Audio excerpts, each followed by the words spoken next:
नमस्ते बच्चों, कैसे हैं आप सब। तो आज की इस वीडियो में हम बात करेंगे कि क्लास 12th में बोर्ड्स में, स्पेसिफिकली पंजाब बोर्ड में हम 95% से ज़्यादा कैसे स्कोर कर सकते हैं। तो ये वीडियो किन के लिए है? ये वीडियो है पंजाब बोर्ड वाले बच्चों के लिए, ठीक है। कौन सी क्लास के लिए? 12th क्लास के लिए, स्पेसिफिकली जिनके पास क्या है, साइंस स्ट्रीम है, जिनके पास क्या है, फिजिक्स, केमिस्ट्री और मैथ या बायो है, ये उन्हीं के लिए है। सॉरी, ये वीडियो काफ़ी लेट हो गई, ठीक है, पर शायद अभी आपको इसकी सबसे ज़्यादा ज़रूरत थी। तो इसमें हम कोई भी बकवास बात नहीं करेंगे, हम सारी ही प्रैक्टिकल और लॉजिकल बातें करेंगे कि एग्जैक्टली तो राइट गाइडेंस या प्रॉपर वे क्या है जिससे कि हम 95% से ज़्यादा स्कोर कर सकते हैं।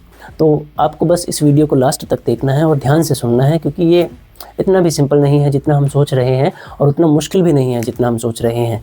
तो ना ये बहुत ज़्यादा मुश्किल है, ना ये बहुत ज़्यादा आसान है, बस हमें लॉजिकली सोचना है। तो सबसे पहले हम ये देखते हैं कि हमारे पास कितने दिन बाकी हैं। अगर मैं मान के चलूँ कि आज 1 दिसंबर है, ठीक है, ऑब्वियसली आज 1 दिसंबर है, तो पिछले 3 साल का डेटा हम देखते हैं। जैसे कि 2023 जो था, 2023 में 19 फरवरी को पंजाब बोर्ड के 12th के एग्ज़ाम्स जो थे शुरू हुए थे, और 2024 में फाइनल एग्ज़ाम्स जो थे वो 13 फरवरी को शुरू हो गए थे। और 2025 जो था उसमें क्या था कि 20 फरवरी को फाइनल्स जो थे 12th के पंजाब बोर्ड के शुरू हो गए थे। यानी कि पिछले 3 साल में अब आप 2026 में एग्ज़ाम देंगे, तो यानी कि हम ये देख रहे हैं कि पिछले 3 साल में 10 से 20 फरवरी के बीच एग्ज़ाम्स शुरू हो रहे हैं। तो इस साल हम अज्यूम करके चलते हैं कि 2026 में आप जो एग्ज़ाम्स दोगे वो मान लीजिए 15 फ़रवरी को होंगे, ठीक है। तो अब है दिसंबर, तो एक मंथ ये है दिसंबर का, एक मंथ जनवरी का है और 15 दिन ऊपर है हमारे पास अप्रॉक्सीमेटली। समझने के लिए हम मानते हैं कि हमारे पास सिर्फ कितने दिन बाकी हैं, 75 डेज़ बाकी हैं। इनमें हमारे एग्ज़ाम्स हो जाएंगे। अब प्रैक्टिकली अगर हम बात करें तो हम काफ़ी समझदार बच्चे हैं, हम ठंडे पानी में हाथ वगैरह नहीं भिगोते, ठीक है। आप समझ ही रहे होंगे, हम बाइक वगैरह भी नहीं चलाते, मतलब हम चलाते हैं तो होगा क्या कि हम 3 से 4 दिन ऑब्वियस सी बात है बीमार हो सकते हैं, सर्दियाँ हैं, ठीक है। तो हम मान लेते हैं कि 5 दिन हम बीमार हैं, हमारे घर में कोई शादी आ गई, हम बिल्कुल भी स्टडी नहीं कर पाए, तो 5 दिन गए। और बीच में क्या होगा कि हमारे प्री बोर्ड्स भी होंगे, तो 10 दिन हमारे उनमें चले जाएंगे। तब भी हम जो एक सही वे है उसमें प्रिपेयर नहीं कर पाएंगे जो हमारा प्लान होगा, क्योंकि फिर हमें प्री बोर्ड्स के हिसाब से प्रिपेयर करना होगा। तो ये मान लीजिए हमारे पास माइनस हो गए, तो ऑलमोस्ट हमारे पास सिर्फ 60 दिन है, 60 डेज़। तो हमारे पास सिर्फ 60 दिन है, 60 डेज़, जिनमें हम क्या कर सकते हैं, 95% स्कोर कर सकते हैं। तो या तो हम वो बच्चे हैं जिसने अभी तक अच्छे से स्टडी की है, जिसे थोड़ा बहुत सिलेबस पता है, एग्ज़ाम का पैटर्न पता है, चैप्टर्स के बारे में पता है, काफ़ी सारी चीज़ें वो कवर कर चुका है, तो बहुत ही ज़्यादा अच्छी बात है, शाबाश बेटा, आपने बहुत अच्छा काम किया है। और जिन लोगों ने बिल्कुल भी स्टडी नहीं की है, ठीक है, तो घबराइए मत, घबराने वाली बात है, असल में घबराइए, क्योंकि आपने स्टडी ही नहीं की है, सारा साल किया क्या है आपने, चैट, ठीक है। तो ध्यान दीजिए मेरी बातों पर, पहले गुस्सा बाद में कीजिएगा, गंदे कमेंट बाद में कीजिएगा। पहले ये समझिए कि वो हमारे पास ऑलमोस्ट अप्रॉक्सीमेटली 2 मंथ है और काफ़ी ज़्यादा काम है जो हमें करना है, अगर हमें कुछ भी नहीं आता है, ठीक है। इसके बाद ये तो बात हो गई कि हमारे पास कितने दिन बचे हैं। अब हमारे नंबर कैसे आएंगे उसके बारे में बात करते हैं पहले। तो आपको जैसे पता है, ठीक है, एक मिनट में ये बोर्ड साफ़ कर दूँ, ठीक है। अब जैसे क्या है कि हम पंजाब बोर्ड की 12th की बात कर रहे हैं, तो हमारे पास 5 मेन सब्जेक्ट हैं, ठीक है। 5 ऐसे वाला ये कैप था मार्कर का, इसलिए ये लो 5, ठीक है। 5 सब्जेक्ट हैं, जिनमें से एक है जनरल पंजाबी, तो हम पंजाब से बिलोंग करते हैं तो पंजाबी तो हमें आनी ही चाहिए। दूसरा है हमारा जनरल इंग्लिश, ठीक है। और तीसरा है हमारा फ़िज़िक्स, ठीक है, ये तो जनरल नहीं होता, फ़िज़िक्स तो फ़िज़िक्स होती है। एक है हमारी केमिस्ट्री, ठीक है, और एक है हमारा मैथ, या हमारे पास हो सकता है बायो। तो उसके लिए बायो के लिए मैं सेपरेटली यहाँ बना देता हूँ, जैसे जनरल पंजाबी है, जनरल इंग्लिश है। किसी के पास इलेक्टिव सब्जेक्ट भी हो सकता है तो वो अपना खुद कैलकुलेट कर लेना, मत लेना इलेक्टिव वैसे। फिज़िक्स, केमिस्ट्री और बायो, ठीक है। तो अब टोटल हमारे पास कितने हैं, 5 सब्जेक्ट, तो टोटल हमारे होंगे 500 नंबर, ठीक है। तो हमारे क्या होंगे, 500 नंबर, ईच जो है 100, हर एक सब्जेक्ट जो है 100 नंबर का होगा हमारा। तो हमारे पास टोटल कितने हैं, 500 नंबर। 500 नंबर के क्या है हमारे 100%, यानी कि 5 नंबर का क्या है हमारा 1%। ये बात हमें याद रखनी है कि अगर हमारे पास 5 नंबर है तो हमारे पास 1% है। क्या बात हमें याद रखनी है कि अगर हमारे पास 5% है तो अगर हमारे पास 5 नंबर है तो हमारे पास 1% है, ठीक है। मैं सारा दिन बोल रहा था आज तो फंबल हो जाता है। सो हम ये बात कर रहे थे कि अगर हमारे पास 5 नंबर है तो हमारे पास 1% है, ठीक है। तो जैसे अब 3 चीज़ें होंगी, एक तो हमारा थ्योरी पेपर होगा, ठीक है, एक होगी हमारी प्रैक्टिकल, एक होगी हमारी इंटरनल असेसमेंट। तो ये 3 चीज़ों से मिलाकर हमारे 100 नंबर बनेंगे, ठीक है। तो जैसे थ्योरी है, मैं प्रैक्टिकल को थोड़ा इधर कर देता हूँ, ठीक है। और इंटरनल असेसमेंट को थोड़ा इधर फिर अच्छे से दिख जाएगा। तो पंजाबी के केस में जो एग्ज़ाम होगा हमारा, ज़्यादातर इन सालों में जो एग्ज़ाम्स हुए थे हमेशा ज़्यादातर केसेस में पंजाबी का ही जो पेपर होता है वो आपका पहले होता है। तो थ्योरी जो है ये 80 की आएगी, यानी कि 80 का आपका क्वेश्चन पेपर होगा, प्रैक्टिकल इसमें होती नहीं है, 20 नंबर की आपकी असेसमेंट है। सेम इंग्लिश में 80 का आपका थ्योरी का पेपर होगा, प्रैक्टिकल होती नहीं है, 20 नंबर की आपकी असेसमेंट होगी। फिजिक्स में 70 का आपका थ्योरी का एग्ज़ाम, थ्योरी नहीं बोल रहा हूँ मैं, थ्योरी बोल रहा हूँ मैं। 25 की प्रैक्टिकल, 5 की इंटरनल असेसमेंट। सेम केमिस्ट्री में 70 का एग्ज़ाम, 25 की प्रैक्टिकल, 5 की असेसमेंट है, ठीक है। मैथ में आपका 80 का एग्ज़ाम होगा, ठीक है, और प्रैक्टिकल तो होगी नहीं, 20 की असेसमेंट। तो पहले हम स्पेसिफिकली मैथ की बात कर लेते हैं, ठीक है। तो अब देखिए बच्चों, ये जो नंबर है ना प्रैक्टिकल और इंटरनल असेसमेंट वाले, ये मेरे आपके हाथ में है नहीं, वैसे तो आपके हाथ में है। अगर आप सारा साल अच्छे से स्टडी कर रहे थे, ठीक है, आपने टीचर्स को तंग नहीं किया था, तो हो सकता है आपको पूरे नंबर मिले, आपका एक भी नंबर इनमें से ना कटे। दूसरा, ये चीज़ें जैसे इनकी बातें हम बाद में भी करेंगे, आने वाली आगे भी वीडियोस आएंगी। अगर अभी हम इनके बारे में बात करें तो ये डिपेंड करेंगे आपके प्री बोर्ड्स पर, ठीक है, आपकी असेसमेंट तो स्पेसिफिकली। अगर आपके प्री बोर्ड्स अच्छे जाएंगे, ठीक है, तो काफ़ी ज़्यादा चांसेस है आपकी जो असेसमेंट है वो अच्छी जाए। तो जितना मैक्सिमम आप स्कोर कर सकते हैं प्री बोर्ड्स में उतना स्कोर कीजिए। दूसरा, टीचर से रिस्पेक्टफुली ट्रीट कीजिए, ठीक है। क्लास में अगर जो टेस्ट हों आपके, उनमें अच्छी परफॉर्मेंस दीजिए ताकि आपके टीचर को लगे कि आप अच्छे से मेहनत कर रहे हों और आप पूरे नंबर डिज़र्व करते हों, ठीक है। या सीधी सीधी बात करें, अगर आप नहीं मेहनत कर रहे तो कर लीजिए मेहनत, या कोई थर्ड पर्सन को इन्वॉल्व करवा लीजिए जैसा कि लोग करते हैं, वो मैं रिकमेंड नहीं करूँगा। मेहनत करना ही सही डिसीजन या चॉइस होगी आपकी। कुछ केसेस में किसी के पापा अगर टीचर हैं तो वो उस टीचर को बोल देंगे कि मेरे बेटे की या मेरी बेटी की पूरी असेसमेंट या प्रैक्टिकल्स में पूरे नंबर लगवा देना। कुछ बच्चों के लग भी जाते हैं, पर हम उन स्पेशल बच्चों में नहीं हैं। मोस्टली हमारे पेरेंट्स जो हैं वो टीचर्स नहीं हैं, तो हमें मेहनत या अच्छा स्कोर ही करना पड़ेगा प्री बोर्ड्स में और जो रेगुलर टेस्ट होंगे स्कूल में उनमें, ठीक है। तो बच्चों, हम यही बात कर रहे थे कि ये जो है वो मेरे हाथ में नहीं है, ये आपके हाथ में होंगे। अगर आप अच्छे से काम करोगे तो आपको पक्का मिल जाएंगे। तो ये देखिए, हम इनके बारे में देख लेते हैं। वैसे तो मैंने कैलकुलेट कर रखा है मैथ वालों के लिए, ये प्रैक्टिकल और इंटरनल असेसमेंट के आपके 14% बनेंगे, 14% बनेंगे आपके, ठीक है। कैसे? 5 नंबर का 1% था, 20, 20, 40 और 20 कितने हो गए? 60। ये है 30, 30, 60 यानी कि 120। 100 के बने पूरे आपके 10%, ठीक है। नहीं, 20% गलत हो गया बच्चों, गलत हो गया। 50 का 10% बनेगा, 100 का कितना बनेगा? 100 का बनेगा बच्चों, 100 का बनेगा बच्चों, 100 का बनेगा 20%, और ऊपर जो 20 होगा उसका बनेगा 24%। तो बच्चों इसमें होगा 24%, यहाँ से आपको मिलेगा 24% बच्चों, 24%, ठीक है। यानी कि ये जो प्रैक्टिकल और इंटरनल असेसमेंट है उसके मिलाकर आपको कितने मिलेंगे? 24% मिलेंगे। और इस केस में सेम थ्योरी जो होगी वो होगी, तो प्रैक्टिकल और इंटरनल असेसमेंट मिलाकर, तो प्रैक्टिकल और इंटरनल असेसमेंट मिलाकर आपके बनेंगे 24%। कैसे? क्योंकि 20, 20, 20, 60 और 30, 30, 120, 120 का आपका बनेगा ऑलमोस्ट 24%। उधर बनेंगे 130। कैसे? जनरल पंजाबी में थ्योरी, प्रैक्टिकल और इंटरनल असेसमेंट की अगर हम बात करें, ये बायो वाले बच्चों के लिए है, ठीक है। ये था PCM वाले बच्चों के लिए और ये है PCB वाले बच्चों के लिए। तो general Punjabi same 80, English 80, physics 70, chemistry 70, bio का भी एग्ज़ाम जो होगा आपका 70 का। तो इसमें प्रैक्टिकल नहीं 25 की प्रैक्टिकल, इसमें भी 25 की प्रैक्टिकल, इसमें भी 25 की प्रैक्टिकल, 5 की असेसमेंट, 5 की असेसमेंट, 5 की असेसमेंट, 20 की असेसमेंट, 20 की असेसमेंट, ठीक है। तो ये बने 40 और 30, 30, 30, 90 और 40 हो गए 130। 130 के आपके बनेंगे 26%, ठीक है। तो बायो वालों की जो असेसमेंट और प्रैक्टिकल मिलाकर कितने बनेंगे? 26%, मैथ वालों के 24%।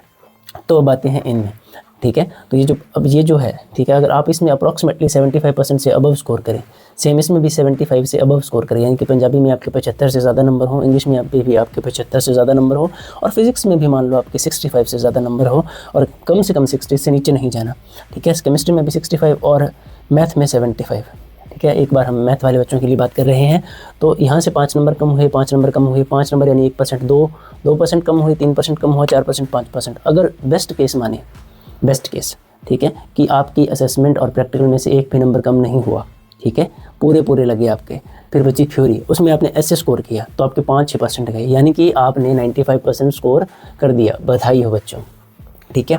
अगर इनमें से एक भी नंबर ज़्यादा आ गया, ठीक है, जैसे यहाँ पर 77 आ गया, या मान लीजिए यहाँ पर 77 आ गया, यहाँ पर 66 आ गया, तो 5 नंबर एक्स्ट्रा आपके, ठीक है। तो सेम अगर एक आधे में या एक किसी और में एक और में आपने कर दिया, 1-2 नंबर ज़्यादा स्कोर कर लिया, तो आप 96 प्लस स्कोर कर दोगे बच्चों। आप कितना स्कोर कर दोगे? 96% प्लस स्कोर कर दोगे आप आराम से, ठीक है। अगर सेम इधर बायो में, ठीक है, यहाँ पर आपको कितना रखना पड़ेगा? 75 मिनिमम या उससे ज़्यादा, 75 मिनिमम, यहाँ भी 65 मिनिमम, यहाँ 65 मिनिमम, यहाँ भी 65 मिनिमम। तो अगर आप इतना रखते हैं या इससे ज़्यादा स्कोर कर लेते हैं और आपके उधर भी पूरे नंबर मिलेंगे आपको, तो आपको क्या होगा? आपके 95% से ज़्यादा स्कोर हो जाएंगे। अगर इनमें से कोई आपको लगता है कि आपकी प्रैक्टिकल या असेसमेंट कम जाएगी, तो फिर आपको थ्योरी में ज़्यादा स्कोर करना होगा, क्योंकि यही एक पॉसिबल वे है, ये है प्रैक्टिकली। तो प्रैक्टिकली आपके कैसे नंबर आएंगे? हमारे पास 5 सब्जेक्ट हैं, जैसे Punjabi, English, physics, chemistry, math या बायो। हर एक सब्जेक्ट 100 का है। हर एक सिंगल सब्जेक्ट में आपको 95 से ज़्यादा स्कोर रखना होगा, तभी आप 95 से ज़्यादा स्कोर तभी आप ओवरऑल 95% से ज़्यादा स्कोर कर पाएंगे, ठीक है। तो इतना तो हमें समझ आ गया। तो इस वीडियो में जैसे मैं टिप्स या ट्रिक्स की बात कर सकता हूँ, ठीक है, जैसे कि कौन से टिप्स या कौन से ट्रिक्स हम यूज़ करें कि हम ज़्यादा से ज़्यादा स्कोर करें। जैसे कि आपको पास्ट ईयर के जो क्वेश्चन पेपर्स हैं उन पर फोकस करना चाहिए। कम से कम पिछले 5 साल के जो क्वेश्चन पेपर्स हैं आपको उन्हें ज़रूर करना चाहिए, ठीक है। 22 के, 23 के, 24 के, 25 के, इस साल के सैम्पल पेपर, पिछले साल के सैम्पल पेपर, ठीक है। और मैं आपको काफ़ी ज़्यादा इंपॉर्टेंट क्वेश्चंस जो है रिकमेंड कर दूंगा, बता दूंगा। तो इसी वीडियो में हम सभी की बात नहीं कर पाएंगे, क्योंकि हमारे फिजिक्स में 9 यूनिट है, सेम हमारी केमिस्ट्री में 9-10 यूनिट हैं, इतने ही चैप्टर्स और यूनिट्स हमारे मैथ और बायो में हैं। और पंजाबी इंग्लिश तो शायद तक हमने अभी तक खोल कर ही नहीं देखी, या हमें पता ही नहीं कौन सा चैप्टर है या नहीं है, या हमने बहुत ही कम ध्यान दिया है। तो हमें काफ़ी ज़्यादा काम करने की ज़रूरत है। तो एक वीडियो में मैं इन सभी को कवर नहीं कर सकता, पर इस वीडियो से आपको ये पता चल गया कि अगर आपको 95% से ज़्यादा स्कोर करना है, तो आपको हर एक सिंगल सब्जेक्ट में 95% से ज़्यादा रखना होगा। इसके बाद अब क्या ज़रूरी बात थी कि दूसरा आप PYQs देखिए, ठीक है। और जैसे हमने अब इन 60 दिनों में, ये 60 से 70 दिन होंगे, इनमें हमने बहुत अच्छे से तैयारी कर ली, या हमने सारा साल बहुत अच्छे से तैयारी की है।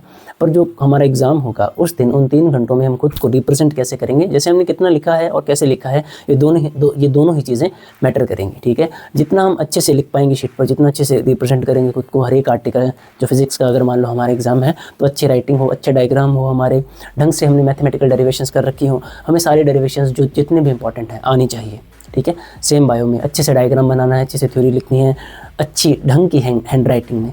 हम 12th में हैं, ठीक है, हमें बिल्कुल जैसे कबाड़ वाला काम नहीं करना है, ठीक है। तो अब मैं क्या करूँगा, जैसे आज 1 दिसंबर को ये वीडियो अपलोड हो गई कि 95% प्रैक्टिकली कैसे स्कोर करें। तो अब आपको ये पता चल गया कि हर एक में मुझे कितना स्कोर करना होगा, जिसके कारण मैं 95% से ज़्यादा स्कोर करूँ। तो इस वीडियो में मैं हर एक में तो आपको नहीं बता सकता कैसे स्कोर करें, क्योंकि हर एक सब्जेक्ट में आपको थोड़ा अलग तरह से काम करना होगा। हो सकता है कोई सब्जेक्ट आपका स्ट्रांग हो सकता है कोई सब्जेक्ट आपका वीक हो, या मान लीजिए आप अति उत्तम प्राणी हैं, आपके सभी सब्जेक्ट वीक हैं। आपको पंजाबी में भी प्रॉब्लम है, आपको इंग्लिश में भी प्रॉब्लम है, आपको फिजिक्स में भी, मैथ में भी, बायो में भी, आपको हर चैप्टर में प्रॉब्लम है। तो घबराइए मत, क्या बोलूँ यार, घबराने की ज़रूरत है आपको, ठीक है। स्टडी क्यों नहीं करते आप सब, ठीक है। मैं डांटने नहीं आया आपको, पर मैं बात कर रहा हूँ कि आपको समय से पढ़ना चाहिए था, वरना ये वीडियो देखने की ज़रूरत ही नहीं पड़ती हमें। पर है तो बना रहे हैं, दिल पर मत लेना, पक्का दिल पर लेना, ठीक है, दिमाग पर नहीं, ठीक है। तो बंद कर दो सोशल मीडिया, बंद कर दो, जितने भी इंस्टा फालतू के आप स्नैपचैट वगैरह यूज़ कर रहे हो उन्हें बंद कर दो। ये 60 दिनों में जितना भी टाइम आपके पास है उसे आपको इन्हीं सब्जेक्ट्स को देना है। अब जैसे आज मैंने ये अपलोड कर दी, कल मैं ये अपलोड कर दूंगा कि फिजिक्स में, ठीक है, आप मैक्सिमम 95% से ज़्यादा कैसे स्कोर करेंगे प्रैक्टिकल में, असेसमेंट में आप ज़्यादा से ज़्यादा कैसे स्कोर करें, और थ्योरी में जो हमारे हाथ में है सबसे ज़्यादा मेन चीज़, ठीक है। उससे अगले दिन मैं केमिस्ट्री यानी कि 3 तारीख को केमिस्ट्री के ऊपर अपलोड कर दूँगा, फिर मैं मैथ और बायो पर अपलोड कर दूँगा, फिर मैं मैं पंजाबी और इंग्लिश पर भी अपलोड कर दूंगा कि उनमें ज़्यादा से ज़्यादा हम कैसे स्कोर करें, ठीक है। मैं पिछले 8 साल से ये काम कर रहा हूँ, यानी कि मैं पिछले 8 साल से टीच कर रहा हूँ स्पेसिफिकली पंजाब बोर्ड वाले बच्चों को। हमारे जो बच्चे हैं उन्होंने 92, 93 अप टू 95 भी स्कोर किया है। तो मैं से ये हवा में बातें नहीं कर रहा, हम प्रैक्टिकली बात करेंगे एक्जैक्टली कैसे काम करें, ठीक है। पर जिस सब्जेक्ट पर बात करेंगे उसके, ठीक है, मैंने फुल टाइम टीचिंग ही की है, तो यू कैन ट्रस्ट मी। तो बाकी बात करते हैं, ठीक है। आपको क्या क्या करना है, आपको सोशल मीडिया बंद कर देना है, बिल्कुल भी सोशल मीडिया यूज़ मत कीजिए। आप इंस्टा बंद कर दीजिए, एग्ज़ाम्स के बाद चला लेना दोबारा, ठीक है। एग्ज़ाम्स जब मान लो आपके ऑलमोस्ट अप्रैल के फर्स्ट वीक में एग्ज़ाम्स खत्म हो जाएंगे, बच्चे अप्रैल, मई, जून, ठीक है, जुलाई, अगस्त के मिड और सितंबर में आपके कॉलेज जो होंगे वो शुरू होंगे। अगर आप जेईई या नीट की प्रिपरेशन नहीं कर रहे हैं तो आपके पास 3 मंथ फ्री होंगे, तो आप जो मन करे वो करना, जो मन करे उस रिश्तेदार के पास जाना, जो मन करे उस जगह पर घूमने जाना, जो मन करे वो मूवी देखना, जो मन करे वो सोशल मीडिया ऐप यूज़ करना, वो वीडियोस देखना जो यूट्यूब पर आपको देखनी थी। अभी आप टाइम वेस्ट मत कीजिए, वो वीडियो जो आपका देखने का मन कर रहा है वो मत देखिए, सिर्फ एजुकेशनल वीडियोज़ देखिए, अपना सिलेबस कवर कीजिए, जो रह गया है वो टॉपिक, ठीक है, उस पर। और जिस टॉपिक पर आपको वीडियो चाहिए वो कमेंट कर दीजिए, मैं पूरी कोशिश करूँगा कि मैं बनाऊँ। मैं फुल टाइम अब भी टीच करता हूँ, ठीक है, तो मेरे पास टाइम कम होता है, इसलिए मैं अभी रात को रिकॉर्ड कर रहा हूँ ये वीडियो, ठीक है। पड़ोसी गालियाँ दे रहे होंगे कि ये दिन में भी नहीं सोने देता और ये रात को भी नहीं सोने देता। हमारा जो ये रूम है वो बिल्कुल जो गली होती है उसी के पास है, तो सभी को आवाज़ सुनती है। मैं भी इस टाइम भी सबको सुन रहा होगा कि मैं बोल रहा हूँ, ठीक है। काइंड ऑफ डिस्टर्बेंस होगी उन्हें, पर हम तो अच्छा काम ही कर रहे हैं, तो इट्स ओके, ठीक है। सोशल मीडिया बंद कर देंगे इसके साथ। जैसे कि आप ऐसे समझिए कि मान लीजिए कि हमारे पास कोई प्लांट है, ठीक है, तो हम उसे फेवरेबल कंडीशंस देंगे, जैसे उसे अच्छी मिट्टी मिलेगी, ठीक है, अच्छा पानी मिलेगा, अच्छी खाद वगैरह मिलेगी, तो वो ग्रो कर जाएगा। ऐसे ही हमारी स्टडीज़ है, अगर हमारा जितना टाइम है हम उतना स्टडीज़ को देंगे या किसी भी चीज़ को हम जितना टाइम और एनर्जी देंगे वो उतना ग्रो करेगी, ठीक है। अगर हमने काम नहीं किया, अगर हम शुरू करेंगे किसी भी सब्जेक्ट को, हम जितना टाइम और एनर्जी देंगे, ठीक है, उतना वो सब्जेक्ट हमारा अच्छा होता जाएगा। अगर फिर भी आपको कोई डाउट रहेगा तो मैं आपके डाउट पर भी एक वीडियो बना दूंगा, ठीक है। तो आपको ओवरव्यू तो मिल गया, जो नहीं करना है वो आपको पता चल गया। आपको हेल्थ का भी ध्यान रखना है, अपना सोशल मीडिया या डिस्ट्रैक्शन से दूर रहना है। जो भी गलत काम आप करते हो सारे बंद कर दो, ठीक है। किसी से चैट करते हो तो बंद कर दो, उस देवी जी या उस देवता जी को बोल दो कि मेरे भी एग्जाम्स हैं और तुम्हारे भी एग्जाम्स हैं, तो अब हम बात नहीं करेंगे, वरना शादी के कार्ड नहीं सप्ली आएगी, और सप्ली आएगी तो आपके पिताजी की चप्पल भी आएगी। तो हो सकता है आप ट्यूशन्स लगे हों तो आपके पापा या आपके पेरेंट्स जो हैं वो पता नहीं कहाँ से आपकी ट्यूशन्स की फ़ीस दे रहे होंगे और आप स्टडी ही नहीं कर रहे, क्या कर रहे हो आप, ठीक है। तो अब ध्यान दो, जितना हो सके पॉसिबल, जितना हो सके उतना, ठीक है। एक स्ट्रिक्ट टाइम टेबल बहुत ज़्यादा मैटर करता है। दूसरा, डेडलाइन, हर एक चैप्टर की एक डेडलाइन सेट करो कि इस तारीख से पहले आप ये चैप्टर ख़त्म कर दोगे, और जिस तरह से आप काम ख़त्म करना चाहते हो वैसे नहीं होगा। तो ये सारी बातें, एक तो हमारी ये प्रिपरेशन, उसके बाद हम एग्ज़ाम्स में रिप्रेजेंट कैसे करेंगे उसको, इन सभी पर मैं एक वीडियो ले आऊँगा। जिन सभी टॉपिक्स की मैं बात कर रहा हूँ उन सभी टॉपिक्स पर मैं एक वीडियो ले आऊँगा जल्दी। हाँ, कब लाओगे आप, अब आपके मन में कब लाओगे आप वीडियो सब, तो ठीक है। अब से आपको डेली एक वीडियो मिल जाएगी रोज़, ठीक है। तो ये आपको समझ आ गया।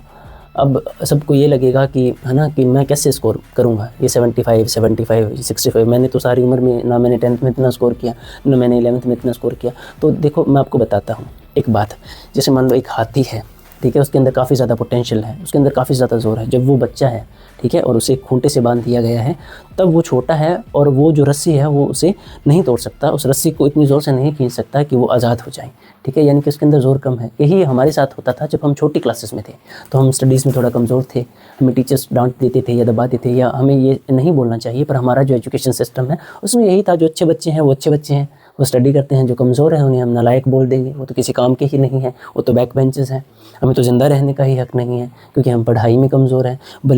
भले हम लाखों चीज़ों में अच्छे हों उन बच्चों से, पर फिर भी हम तो नालायक रहेंगे। तो ऐसा नहीं है, हर चीज़ जो है वो बदली जा सकती है, हर चीज़ बदली जा सकती है, ठीक है। तो अब वो जो हाथी है कुछ सालों बाद वो बड़ा हो जाएगा, पर उसकी मेंटालिटी क्या है कि वो बचपन में इस चेन को या इस रस्सी को तोड़ नहीं पाया था, तो वो अब भी नहीं तोड़ पाएगा, पर आप समझदार हैं कि अब वो तोड़ पाएगा। सेम आपके साथ है कि तब आप इतने इंटेलिजेंट नहीं थे, पर अगर अब आप ठान लेंगे, कोशिश करेंगे, आपकी विल पावर रखेंगे, बुरी हैबिट्स छोड़ देंगे, फोकस्ड रहेंगे, तो 100% आप स्कोर कर सकते हैं अब भी पंजाब बोर्ड में, क्योंकि काफ़ी सारी चीज़ें प्रेडिक्टेबल हैं। दूसरा, मैं आपके साथ हूँ, ठीक है, ठीक है, मेरा एक्सपीरियंस आपके साथ है।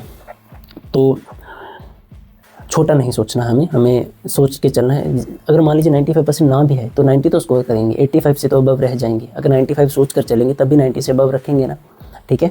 मैं 97 भी बोल देता, 98 भी बोल देता, तो मैं तो आपको ये भी बोल देता कि 99 लाएंगे, मेरिट में आएंगे, पर वो आपके लिए प्रैक्टिकली पॉसिबल नहीं है। अगर आपने सारा साल मेहनत नहीं की है, पॉसिबल है पर आपको हद से ज़्यादा मेहनत करनी पड़ेगी, जो कि प्रैक्टिकली पॉसिबल नहीं होगा आपके लिए एक बार, क्योंकि काफ़ी सारे बच्चे होंगे वो स्कूल जाएंगे, रेगुलर स्कूल जा रहे हैं, स्कूल से ट्यूशन्स आ रहे हैं, फिर ट्यूशन्स में भी वो काम कर रहे हैं, फिर वो घर जा रहे हैं। और ज़्यादातर पंजाब में जो बच्चे हैं वो गांव से बिलोंग करते हैं, पिंडा चो बिलोंग करते हैं, फिर पिंडा चो तो ज़्यादातर जो बच्चे हैं वो गांव से बिलोंग करते हैं।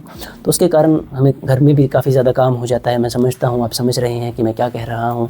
जब हम स्टडी करने बैठेंगे तभी बोल देंगे पेरेंट्स ये काम कर दो, वो काम कर दो, फिर आप बोलेंगे मुझे पढ़ना है, तब वो बोलेंगे कि तुम किताबें लेकर बैठ जाते हो। सो मैं आपकी सारी प्रॉब्लम से समझता हूँ, ठीक है, पर जितना हो सके उतना आपको स्ट्रिक्टली स्टडी करना है, अपना शेड्यूल सेट करना है। मैं आपको एक एडवाइस दे सकता हूँ, जैसे कि मैं प्रैक्टिकली मैं 11th में फर्स्ट आया था और 12th में भी अपने स्कूल में, तो यू कैन फॉलो। और हमारे पास जो बच्चे थे हैं वो भी अच्छा स्कोर करेंगे, करते आ रहे हैं इतने सालों से। तो अब क्या करो, वीक में एक छुट्टी कर लो। उस दिन क्या करो, आप ना ज़्यादा घर का काम करो ना स्कूल का ज़्यादा जैसे और कोई फालतू काम, रिटर्न वर्क। आप ना अपने कंसेप्ट स्ट्रॉन्ग करो, जो आर्टिकल्स पेंडिंग है आपके वो काम करो, ठीक है। एग्जाम्स के लिए ज़्यादा, एक तो संडे आ जाएगा, एक दो छुट्टी आप कर लो, पर उस दिन ना कोई वो दिन वेस्ट मत करना। उस दिन ज़्यादा से ज़्यादा काम करना, जितना पॉसिबल हो उतना काम करना, ठीक है। हमारी लिमिट नहीं है, अपर लिमिट नहीं है, we are limitless. You can trust me, we are limitless. हम जितना हम सोचेंगे सब यहाँ है। अगर आप सोचोगे कि आप 4 घंटा स्टडी कर सकते हो तो आप कर लोगे। अगर आप सोचोगे कि आप 6 घंटा स्टडी कर सकते हो तो आप कर लोगे। अगर आपने ठान लिया, ठीक है। आपको दिखाना नहीं है सबको। जैसे मेरे लिए 95% की कोई खास वैल्यू नहीं है, पर हम जिस सोसाइटी में बैठे हैं, ठीक है, उसमें रिज़ल्ट वाले दिन आपके पापा को, आपके पेरेंट्स को, सभी रिश्तेदार या आपके अड़ोस पड़ोस वाले लोग पूछेंगे कि हाँ भाई तुम्हारे बच्चे का रिज़ल्ट कैसा रहा। तब वो क्या बोलेंगे, 2 सप्लियाँ हैं मेरे बच्चे की, ट्यूशन भी लगाया था मैंने उसे, तो ये दिन तो नहीं दिखाना हमने उन्हें। तो हम अच्छा रिजल्ट बनाएंगे, फिर वो खुश होकर आप पर पैसे लगाएंगे। जब आप कॉलेज में जाओगे आपको अच्छा सपोर्ट सिस्टम मिलेगा, स्पेशली अगर आप लड़कियां हो तो, ठीक है। लड़कियों पर पेरेंट्स कई बार कम खर्चा करते हैं कि इन्हें तो हम भेज ही देंगे आगे, ठीक है, किसी और घर, ठीक है। तो ये था। और दूसरी रही बात कि हम कोशिश करेंगे, जैसे कि एक शेर था कि गिरते हैं शहसवार मैदान जंग में, गिरते हैं शहसवार मैदान जंग में, वो तिफल क्या गिरेंगे जो घुटनों के बल चले। यानी कि जो कोशिश करता है, ठीक है, और जो कोशिश नहीं करता, तो कोशिश करने वाला व्यक्ति जो हार गया वो ज़्यादा अच्छा है उस व्यक्ति से जिसने कोशिश ही नहीं की, ठीक है। तो हम कोशिश तो करेंगे कि हम मैक्सिमम स्कोर कर सकें, बाकी भगवान के हाथ में है। जैसा हम कर्म करेंगे वैसा फल हमारे पास आ जाएगा। जैसे भगवान भी गीता में बोलते हैं कि दूसरे अध्याय के 47वें श्लोक में भगवान बोलते हैं, गीता के दूसरे अध्याय के 47वें श्लोक में भगवान बोलते हैं, कर्मण्यवाधिकारस्ते मा फलेषु कदाचन मा कर्म फले हेतुर्भूमाते संगोष्ठव कर्मणि। यानी कि हमारा जो अधिकार है वो सिर्फ कर्म पर है, यानी कि हम काम कर सकते हैं इसके लिए, रिजल्ट के लिए। हम ये नहीं कह सकते कि पक्का 95 आएंगे, ठीक है, पर हम मेहनत करेंगे कि आए। बाकी जो रिज़ल्ट होगा हमें कबूल है। हमारे अगर पेरेंट्स देखेंगे कि हमने इतनी मेहनत की है, उतना रिजल्ट नहीं रहा, बाकी हम मेहनत करेंगे कि ज़्यादा से ज़्यादा स्कोर करें। अभी तो बहुत सारी वीडियोस आएंगी, घबराइए मत, बहुत सारी वीडियोस आएंगी, ठीक है। बस आपको हौसला नहीं छोड़ना है। जो हो गया वो हम बदल नहीं सकते, पास्ट में किया है नहीं किया है उससे कोई फ़र्क नहीं पड़ेगा। पास्ट डजंट एग्जिस्ट, ठीक है, पास्ट एग्जिस्ट ही नहीं करता। तो अब हम क्या करेंगे, अभी हमारे पास प्रेजेंट है और फ्यूचर है, उसमें हम बिल्कुल भी टाइम वेस्ट नहीं करेंगे। ना फालतू बकवास, ना फालतू दोस्त, ना फालतू प्राणी, ना फालतू घूमना फिरना। अगर नंबर चाहिए तो काम कीजिए, वरना वीडियो मत देखिए, वरना आप अपना भी और दूसरों का भी टाइम वेस्ट कर रहे हैं, ठीक है। तो मिलते हैं नेक्स्ट वीडियो में। इसके बाद वाली जो वीडियोस होंगी उनमें मैं बात करूंगा कि एक सिंगल सब्जेक्ट में आप कैसे अच्छे से अच्छा स्कोर कर सकते हैं, ठीक है। फिर जैसे इस वीडियो में आपको कुछ क्लैरिटी आई है, इसके बाद वाली जो वीडियोस होंगी उसमें एक सिंगल सब्जेक्ट में आपको क्लैरिटी आएगी कि मैं फिजिक्स में कैसे मैक्सिमम स्कोर करूं, ठीक है। फिर उससे अगले में कि मैं केमिस्ट्री में कैसे मैक्सिमम स्कोर करूं, और मैथ में। दूसरा, आप अपनी हेल्थ का ध्यान रखिए। जैसे प्रो टिप मैं आपको दूँ प्रैक्टिकली, तो हो सके तो थोड़ी बहुत एक्सरसाइज ज़रूर कीजिए, ठीक है। बीमारियों से बचिए, जंक फूड वगैरह, सोशल मीडिया वगैरह, डोपामिन वगैरह जो रश होगा आपका उसे बंद कर दीजिए। थोड़ी बहुत एक्सरसाइज कीजिए, आपको अपने आप अच्छा लगेगा, अपने आप आपकी जो कंसंट्रेशन है वो इंक्रीज़ करेगी, ठीक है। कोई भी एनर्जी वेस्ट करने वाला गलत काम मत कीजिए, अपनी एनर्जी को प्रोटेक्ट कीजिए, ज़्यादा से ज़्यादा स्टडी पर फोकस कीजिए, ठीक है। क्योंकि आपके पास 2 या 3 ही मंथ हैं। जैसे मैं आपको, अगर अब भी नहीं समझ आ रहा तो मैं आपको एक लास्ट एग्जाम्पल दे देता हूँ। जैसे मान लीजिए रिजल्ट आएगा, ठीक है। अब रिज़ल्ट आप साइट पर जाएंगे, पंजाब बोर्ड के ऑफिशियल साइट पर, वहाँ पर आप अपना रोल नंबर फिल करेंगे, गो लिखेंगे। अब ऐसे काउंटर शुरू हो जाएगा, 10, 9, 8, ऊपर आपका नाम आ गया। मान लीजिए आपका नाम है हरीश, ठीक है। नीचे आपके पिताजी का नाम आ गया पवन कुमार, ठीक है। अब हरीश तक तो ठीक था, अब आपके पिताजी भी आपके पास हैं और वो भी रिजल्ट देख रहे हैं। अब उन्हें क्या दिखा कि पवन कुमार, अपना नाम दिखा, तब उन्हें अब नीचे आपका रिजल्ट दिखा कि पंजाबी चलो ठीक है, पास है, ठीक ठाक नंबर है, इंग्लिश ठीक है, फिजिक्स में फेल, केमिस्ट्री में चलो पास है, बायो में फेल, 2 में सप्ली आपकी। अब वो क्या करेंगे, आपकी 2 सप्ली और उनके 2 चप्ली, अब एक ही बात हो जाएगी। अब आपको पता है, तो इस दिन तो आप कुछ भी चेंज नहीं कर पाएंगे, है ना। तो अब आप जो अपने दोस्तों के साथ या जो सोशल मीडिया पर टाइम वेस्ट कर रहे हैं, ये क्या काम आएगा आपके। उस टाइम आपके पापा क्या कैसे, है ना, कि सारा साल था आपके पास, ये एक तो एग्ज़ाम्स, ये ज़रूरी नहीं है कि जो बहुत अच्छा स्कोर कर रहा है वही ज़िंदगी में अच्छा करेगा, पर जो एग्ज़ाम्स हैं वो एक मेयर चांस है प्रूव करने के लिए हमारी स्ट्रेंथ की up to which extent we can work hard, कि किस हद तक हम मेहनत कर सकते हैं। तो अगर हमें फेवरेबल कंडीशंस मिली, उनमें भी हमने मेहनत नहीं की, तो अगर उल्टा बहाव होगा वक्त का, तो तब हम क्या करेंगे? तब तो बहुत ज़्यादा मुश्किल हो जाएगी। इंडिया में तो वैसे ही इतनी ज़्यादा पॉपुलेशन है, इतना ज़्यादा कॉम्पिटिशन है, हम करेंगे क्या? ठीक है, तो करंटली यही है कि आप स्टूडेंट हो, और स्टूडेंट्स की लाइफ में तो आराम होना ही नहीं चाहिए। ये किसने बोला था? चाणक्य जी ने। और आप शायद जानते होंगे वो कौन थे, या उन्होंने क्या क्या कर दिया था। उन्होंने एक वंश ख़त्म कर दिया था बिना हथियार उठाए, तो हमें उनकी बात सुननी चाहिए। तो स्टूडेंट्स की लाइफ में आराम नहीं होना चाहिए। 30 से 40 का जब एज ग्रुप आ जाएगा हमारा, तब आराम करेंगे हम। अभी तक तो मैं भी आराम नहीं करता, तो आपको तो बिल्कुल भी आराम नहीं करना चाहिए। जितना ज़्यादा हो सके उतनी मेहनत करनी चाहिए। तो रिज़ल्ट वाले दिन हम चेंज नहीं कर पाएंगे, पर आज हम चेंज कर सकते हैं। अगर अब हम सोच लें कि अब हमें स्टडी करनी है, मैक्सिमम पोटेंशियल जो है हमारा वो हमें अनलॉक करना है। आपको कभी फील नहीं हुआ कि आपने बहुत अच्छी तरह से अभी तक कभी इतनी अच्छी तरह से स्टडी नहीं की? अगर आप अपने फुल पोटेंशियल पर काम करें तो शायद ही कोई ऐसी चीज़ हो जो आप अचीव ना कर सके। तो ये सिर्फ मोटिवेशन के लिए नहीं है, मैं बहुत सारी बातें आपको बता सकता हूँ। ये हमारी विल पावर के सामने कुछ भी बड़ा नहीं है। जैसे भगवान ने भी बोला था एक बार भागवत पुराण में ये बोला था कि उन्होंने भगवान ने इंसान को जो शक्तियाँ दी हैं, उनमें से सबसे ज़्यादा पावरफुल यही है विल पावर, हमारी इच्छा शक्ति। अगर हम ठान ले कि हमें ये करना है तो हम कर सकते हैं। ठीक है, जैसे आप इसे मैनिफेस्टेशन भी बोल सकते हो। ठीक है, तो कुल मिला के मूल मंत्र क्या है? डिस्ट्रैक्शंस को कम करना है, फोकस को इंक्रीज़ करना है, जो काम ज़रूरी है वो करना है, जो ज़रूरी नहीं है उसे हटा देंगे। घर वालों को भी बोल देंगे। डेली आपको एक डेडलाइन सेट करनी है, एक टाइम टेबल सेट करना है, सुबह प्लान करना है, शाम को देखना है कि मैंने कितना ज़्यादा, जितना मैंने प्लान किया था, क्या मैंने उतना काम किया है या नहीं किया। ठीक है, या आप बिल्कुल ही लाचार हैं, कुछ भी नहीं समझ आ रहा, तो इन 2-3 वीडियोज़ का वेट कीजिए, आपको और ज़्यादा क्लैरिटी मिल जाएगी। चलिए मिलते हैं नेक्स्ट वीडियोज़ में। रात काफ़ी ज़्यादा हो चुकी है। ठीक है, काफ़ी ज़्यादा तो नहीं होगी, पर और काम करने हैं हमें। तो मिलते हैं नेक्स्ट वीडियोज़ में। हौसला मत छोड़िए, हम आपके साथ हैं, आप हमारे साथ हैं। वरना अगर फिर भी आप नहीं समझेंगे तो फिर आपके पापा जी की चप्पल आपके साथ है। ओके।